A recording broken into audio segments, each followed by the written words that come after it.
All right, I'm going to do a quick Miami Grand Prix preview first. I missed out on doing something before the sprint shootout, but I think that the big storyline out of the shootout was Daniel Ricciardo. If you've been following my takes on this, like you know that like my takes on Daniel Ricciardo change from week to week, from race to race, from lap to lap. Like I have no idea what's going to happen with Daniel Ricciardo.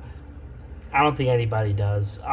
But basically, he really like proved himself in the sprint race. The problem with Daniel Ricciardo is that he then qualified 18th. So it's like, come on, man! Like we're like this is like 3 hours later. You can't get into at least Q2 3 hours later after you come in fourth.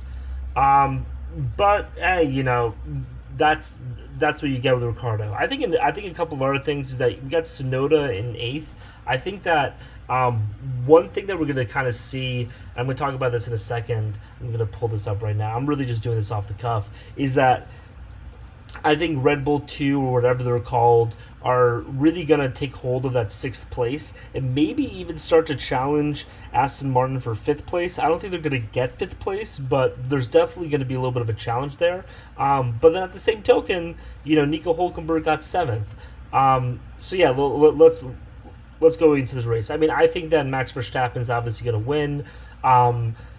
Ferrari's obviously going to come in second and third. I think Sainz might go above Charles, but I'm just bullish on Sainz in general. To be honest, though, I think that what it might end up being is probably Max, Checo, Carlos, and Charles. That just like makes sense to me. From there, I think that we're probably going to see like a Mercedes McLaren split. So probably Lando, George, Oscar, Lewis, Nico. I think he might get 10th.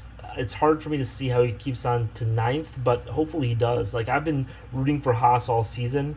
I'm not a big Gunther Steiner fan, so having Ao taken over and really like bringing some discipline to this team is something that I've been a huge fan of. Yuki Tsunoda, I think, also gets points. Daniel Ricciardo, I can see him maybe getting 11th or 12th. I can even see him getting 10th. Some crazy stuff happens.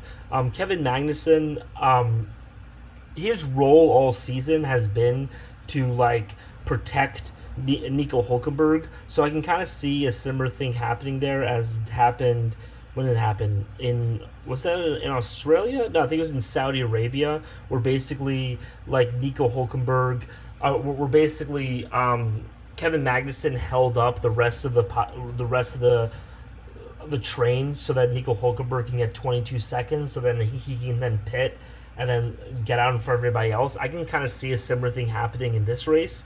Um, from there, Pierre and Esteban, I think they're going to suck. Alexander Albon's going to get 11th or 12th. Fernando Alonso, I've been bearish on him all season, but he's also been just like kind of like proving me wrong all season. So I can see him weaseling up, maybe ending up in between this Mercedes and McLaren. So it could probably be like Lando, George, Fernando, Oscar, Lewis, something like that. I on my last previews, I gave like a specific top 20 of like what I could see happening. I don't really like doing that, and I think I'm gonna stop just because you get one or two tiny things wrong and everything gets screwed up. So it's very hard to get top 20 correct. So yeah, so I guess like we're gonna end it here. Max, Checo, Carlos, Charles. We're going to get some sort of mix of McLaren, Mercedes, with probably Fernando Alonso put in there. I think Nico and Yuki probably going to get at least these 9 or 10 spots, and then these guys are all going to end up you know without any points like they usually do. Daniel Ricciardo, I think he had like finishing fourth in the sprint has been a huge victory for him. I don't think he's under any pressure in this race. I think he just focuses on qualifying well for next race. So that's going to end the standings. Carlos and Charles are together. Lando and Oscar. I think everything's just going to kind of look exactly the same at the end of this weekend. With Red Bull, then Ferrari, McLaren, Mercedes, Aston, Red Bull, Haas, and then these guys all with 11 points. I honestly think that this is what is going to look like at the end of the year. I can't see any case for any team jumping any other team. Maybe McLaren jumps Ferrari, but Ferrari, like, McLaren has taken great strides, but Ferrari's kind of already been there, and Ferrari just kind of has better drivers. So